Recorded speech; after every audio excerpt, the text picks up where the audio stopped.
Hey guys, and welcome back to another Unfiltered Gamer board game review. In today's game, up on the tabletop, Nordic Pirates presents Lying Pirates expansion, Cities of Greed. This is a 2 to 6 player Liar's Dice game, modified for modern times, in which you're going to be basically rolling dice, chucking them secretly, and then calling out numbers. Your numbers will entail not only your own, but also what you believe everybody else has around the table. But not only that, the basic kind of Pirates of the Caribbean style dice game you've seen previously, and also an older game even than that movie. You're also going to be utilizing bonus dice, whether it be a mermaid die or the pirate king die or the sail die. They're all going to be incorporated in this game in some way, gathering new crew die along the way, as well as losing them when you lose your bets, progressing your pirate ship all the way around the game board until you reach the end, and the first pirate to get there is the winner. There's a bunch of components I'll talk about with this game. Now that I have the full copy, I did a little review video for the first game, which you can go ahead and there'll be a link down below so you can see the base rules. If I don't cover everything exactly, because I'm going to mainly cover the expansion here, as well as the after the campaign video to discuss all of this, but you'll see a lot of good B-roll here already to see what this game is like, plus the expansion content. So let's get into discussing the setup for the game, which includes the Cities of Greed, and then the basic how to play the main game, and I'll cover all the Cities of Greed stuff, which is the most important stuff right now for you guys, and for those of you who haven't played the game, it'll give you a sense of how the game works along with the expansion. And then finally, my review for the game Cities of Greed, the expansion to Lying Pirates, a game that you already know I really like. Okay, so let's discuss how to set the game up, along with the expansion for Cities of Greed. The first thing that happens is you take the main game board and decide if you're playing a longer or shorter game. If you're playing a longer game, you'll take this board here and add it to the board here, thusly allowing for an extra long version of Lying Pirates. Or just simply play with what I have here, which is a smaller game board. You can play 6 players on either one if you would like, just determining how long you want the game to last. Then take all of the tiles, including the bar fight and the watchtower, the 2 new tiles that come in the Cities of Greed expansion. Shuffle them up, deal them all out to all players. The player who gets the start tile is the player who get to be the first player and get this big coin here, and they're the first player who will place that tile out on the board face up. They're magnetized, just connect them to the game board in the square spaces. Everybody else in clockwise order simply place one of their chosen tiles along the game board, so you can choose whatever you want until the board is filled, in which case you'll take the rest of these magnetic tiles and set them aside along with the expanded game board if you're not utilizing it, in which case these are done. You don't need these for the rest of the game. Each player is then going to also choose a coaster, which is going to represent one of the pirates. That coaster is going to have a color, which will represent your ship, which we'll have placed at the start-end section here. As you can see, I have red, black, purple, and blue placed here, which means I have a red, black, purple, and blue coaster. Each player is also going to get a cup, and in that cup you will have 5 crew dice. They're the regular 1 through 6 dice, and you're going to take those and place them down right here on top of your coaster, face down. The players are also going to get not only a ship of their color on the space, but also a fight die of their color, 2 coins, and a secondary wooden ship. Players are now going to get cards as well for the game. Each player is going to get a number of action dice from the base game. These are going to be gold and silver. Go ahead and shuffle that deck and deal out 6 to each player and set the rest of the cards aside. Each player is going to get influence cards, 3 of them, from the expansion actually, and they will choose 2 of the 3 and discard the other ones and place them into a separate deck, which will be shuffled and placed next to the game board. Players are also going to get 1 through 7 of the locations, so basically 1 of each location type. And once everybody has gotten 1 through 7, set aside the rest of them, and then have players draft them out onto the game board. You want to place the Westport location, the ghost ship, you go ahead and do that. And you'll do that for all of them, and then set aside the rest of them. You won't actually be using those for the rest of the game. As long as you have a location with that attaches to one of the tiles, that's all you need. Players are also then going to place their ships on the little location spaces, 1 of each different one, and when you do, you'll take the standee of that location and place it next to you. So for example, I am red, I will take my red and I will place it on Westport, and I now control Westport. So whenever a Westport action takes place, utilizing an influence card, I am going to be the one most likely doing it. After you have done all of that, then you're also going to make sure that you set up this main game board for action dice. You'll see that there are 7 action dice, and they're explained where to place them in the rules here. But you'll have anything from the sail dice, to the ghost dice, to the curse dice, to the pirate king dice, but you're also going to get a mare die. This is just going to be set somewhere on the board here within reach of all players. Once everybody has their cup, their dice, I guess the coaster, your battle die, your location, 2 coins, and your cards, along with the bag of dice here that you just place all your crew die because you'll be gaining more of them and losing them throughout the game. And then, of course, your deck cards, you will be ready to go. The only other thing in this game is you have these variant cards, which you can choose to play with one of them if you'd like. Like, for instance, if you want to play with fast and slow ships, if you have 3 or fewer crew dice, you can also move 2 steps forward. And if you have 8 or more, you can only move 1. So you can change the game up with these variant cards. Otherwise, you can just set them aside and not use them. And there you go. That's the whole full setup for not only Lying Pirates, but the expansion. The expansion being the new locations, as well as the influence cards, the mare die. And these little guys here. All right, there you go. That's the basic idea. Let's talk about how to play. Okay, so playing the game. I am the first player here. I'm the captain, and so I will be going first. But just before that, I should also mention that you can actually draft these action cards as well. You'll start with 6, you'll pass 3, you'll get 3 from the player on your right, then you'll pass 2, you'll get 2, and then you'll pass 1 and get 1, which can have you a new hand of cards. You can use cards you've previously gained, or you use cards from your hand that you previously had. But either way, you can choose to or not to draft the action cards in the game. But these first players are going to start. There's 3 phases in the game. You're going to have the betting phase, the sailing phase, and then the action phase, in which case the round will end and it'll pass to the next captain. Betting phase works like this. I'm going to take all my dice, all 5 of them. I'm going to place them in this cup here. I'm going to shake them up, and then I'm going to drop them down on the coaster there. If I lose dice, I like to say that you actually lose those crew members. You can play it how you want, but the idea is I'll look at what die I rolled, and then I'm going to make a bet. The bet works like this. You have numbers from 2 to 6 here. 1s are wild. And you can bet no more than the number of players in quantity and any number of like the side of the dice. So for instance, if I have 2 2s here, I know there's at least 2. Maybe somebody else has another. So I will say, I believe there are 3 2s amongst the table. And in which case, the next player will now have the option to do one of 3 things. They can either go, I believe there's 4 2s. Or they can choose to, instead of betting higher, they can choose to say, you know what, I believe there's exactly 3 2s, or I believe there's exactly 4 2s. So it's like an exact bet as opposed to increasing the bet. Or finally, they have the option of just calling me a liar. To increase the bet, they can do it in one of 2 ways. They can either just increase the quantity of the type of number here, or they can choose to increase the number. So if I say that there's 4 2s here, he can say that there's 4 3s. And this player can say that there's 4 4s, 4 5s. So you have to increase the number or increase the quantity. And in which case, somebody will eventually call you a liar or guess the exact if they're getting squeamish. Either way, basically what happens is if you win, which means that somebody called you a liar and you weren't, or you called somebody a liar and they were, or you guessed exactly, you are going to be taking this sail die for the next phase. There's also things like we will lose certain crew members or gain crew. You'll have to look at the rules or watch my previous video, but the idea is you will gain a benefit and the player who loses will take a loss. Especially if you guess exact and you're wrong, there's a penalty for these things.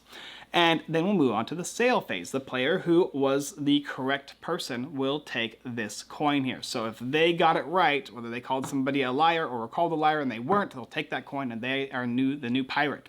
And that player is going to take the sail die and roll the die. It's going to be either a 1 or a 2. I rolled a 1, so I will move up myself as well as every survivor.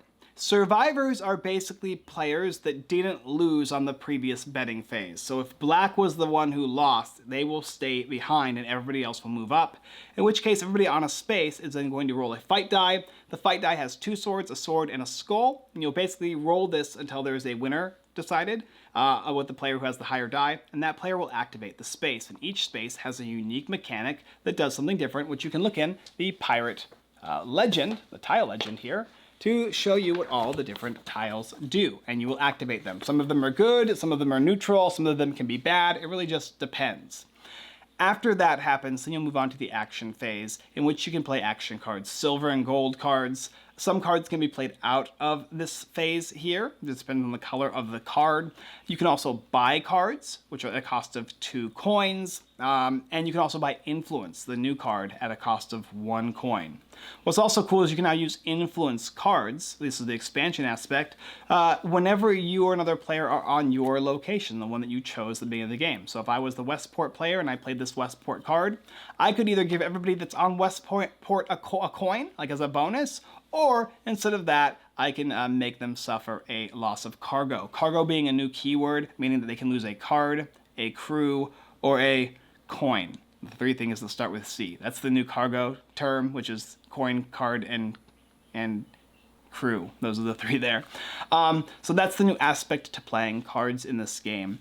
That's it. After you go through that, the next player, this pirate here is now going to start the betting phase, and you will rinse and repeat, moving your ships along, sailing after the bet has been called, gaining the benefit of the locations after fighting, and then until somebody reaches all the way around to the end tile. Once they get there at the end, they win. Otherwise, they'll do a final battle utilizing all of their crew, and you'll use the fight die, and every time you lose the fight die, meaning you roll the lowest, you'll lose a crew member until there's none left, and the person with the last crew member is the winner of the game, Lying Pirates.